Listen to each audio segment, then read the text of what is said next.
Assalamualaikum warahmatullahi wabarakatuh. Perkenalkan, nama saya Muhammad Rifai Futuda. NIM saya 231011402428 dan kelas 05 TPLP 038. Di sini saya akan menampilkan project machine learning saya dengan judul prediksi tingkat obesitas menggunakan decision tree. Kita lanjut aja ke Google Colab-nya. Di sini kita menggunakan Google Colab. Langsung saja kita ketik import pandas.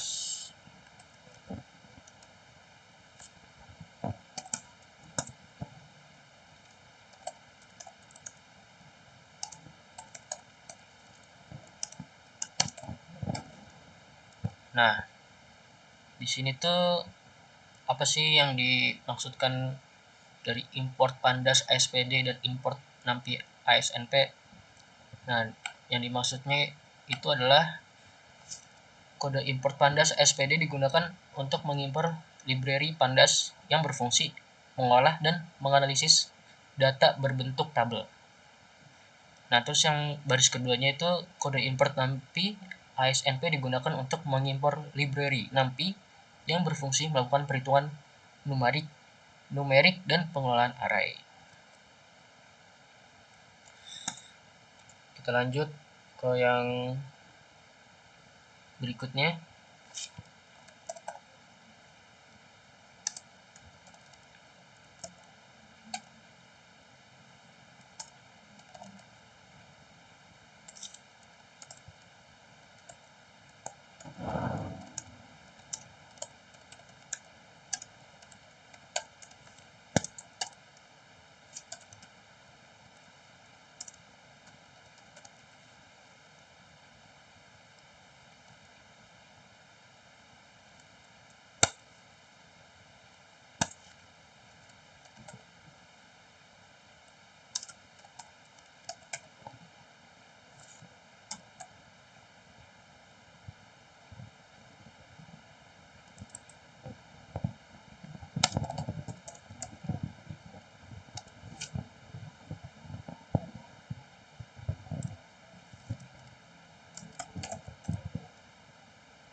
Nah, yang berikutnya ini itu artinya kode train test split digunakan untuk membagi dataset menjadi data latih, training dan uji testing. Nah, terus yang berikutnya yang di bawahnya ada label encoder dan standar scaler. Itu artinya label encoder digunakan untuk mengubah data berbentuk teks menjadi angka, dan standar scaler digunakan untuk menormalkan data agar memiliki skala yang sama. Nah, kita lanjut ke berikutnya.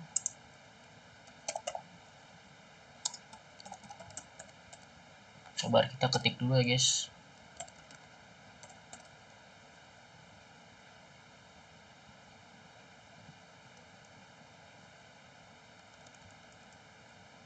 Bentar, salah.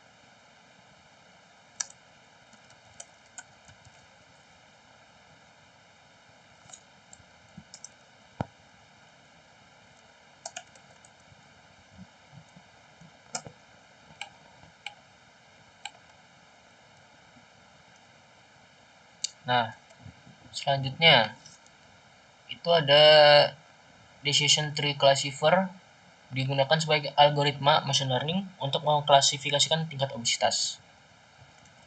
Terus yang bawahnya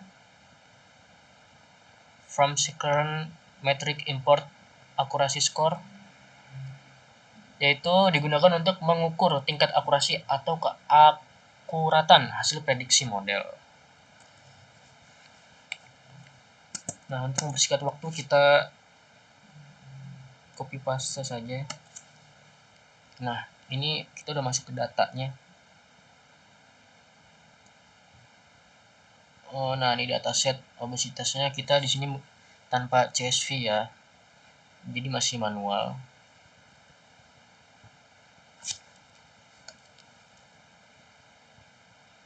Nah, di sini ada dataset obesitasnya, ada data-datanya, dataran model, evaluasi, dan prediksi data barunya.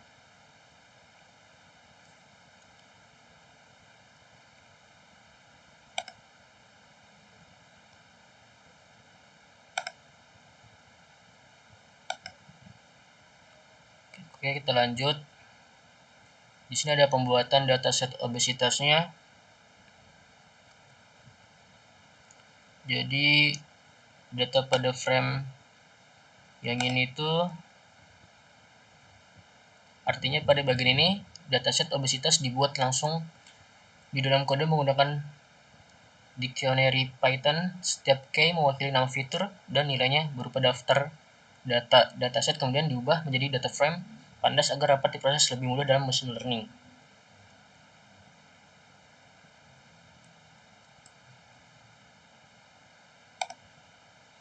Lanjut, kita ada menampilkan dataset dan processing data. Print dataset berhasil dimuat. Terus print dalam kurung data titik head. Nah, di sini tuh maksudnya kode ini digunakan untuk memastikan bahwa dataset telah berhasil dimuat.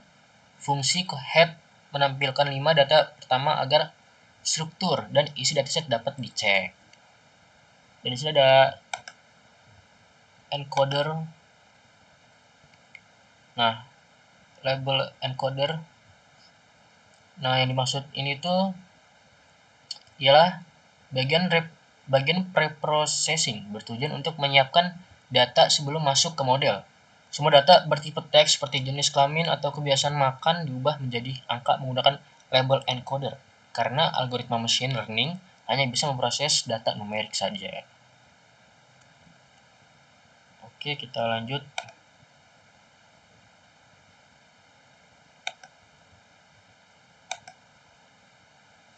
Ke pemisahan fitur dan target normalisasi data. Yang ini nih. Split data. Di sini ada X data drop, knob, yes date, axis sama dengan 1 dan Y sama dengan data.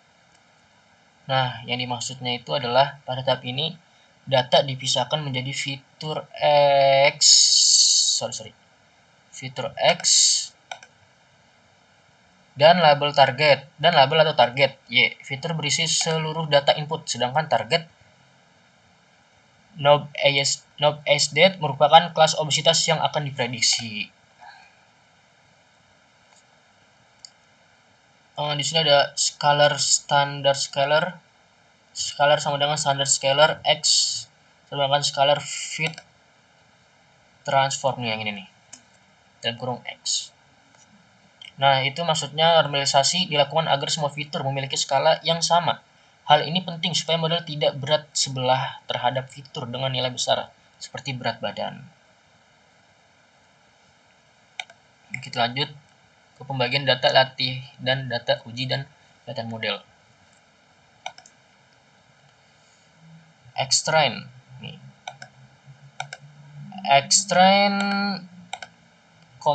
xtest, ytrain, yt sama dengan train, test split, x, y, test size 0.2, random set sama dengan 42. Nah, yang dimaksud ini tuh data dibagi menjadi 80%, data latih dan 20% data uji. Data latih digunakan untuk melatih model, sedangkan data uji digunakan untuk mengukur performa model. Selanjutnya ada model decision tree classifier. Ini yang ini. Itu artinya pada bagian ini model decision tree dibuat dan dilatih menggunakan data latih. Model belajar mengenali pola hubungan antara fitur dan tingkat obesitas.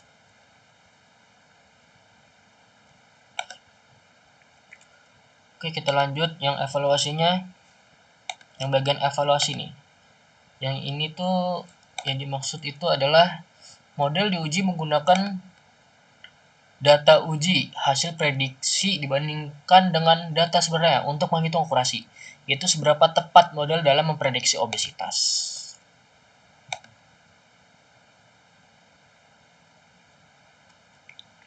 Selanjutnya ada prediksi data baru nih, data baru NP array-nya. Yang ini itu artinya bagian ini digunakan untuk memprediksi tingkat obesitas seseorang berdasarkan data baru. Data baru dinormalisasikan terlebih dahulu agar sesuai dengan data latih, kemudian diprediksi oleh model. Nah, yang terakhir ada ini.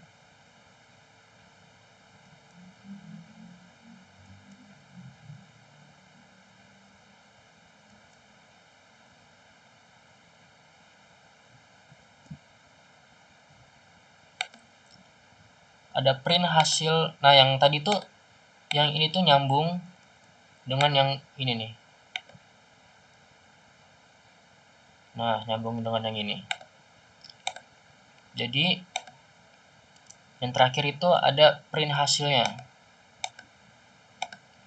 Print hasil prediksi hasil. Itu maksudnya kode ini menampilkan hasil prediksi model dalam bentuk angka hasil encoding kelas obesitas.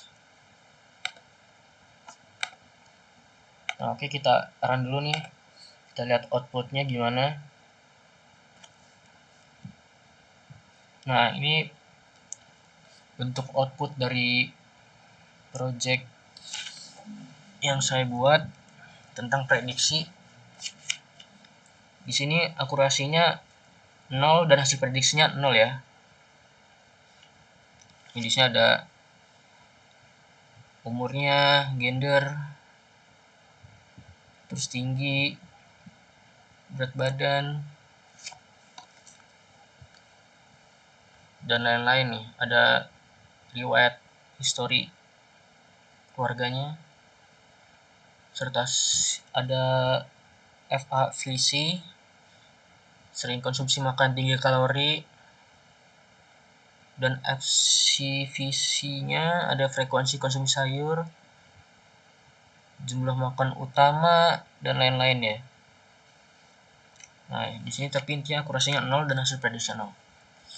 Oke, langsung saja kesimpulannya dari project saya ini dengan judul prediksi tingkat obesitas, yaitu berdasarkan hasil pengujian model decision tree yang digunakan untuk memprediksi tingkat obesitas belum menunjukkan performa yang baik karena jumlah data yang sangat terbatas sehingga menghasilkan akurasi sebesar 0%.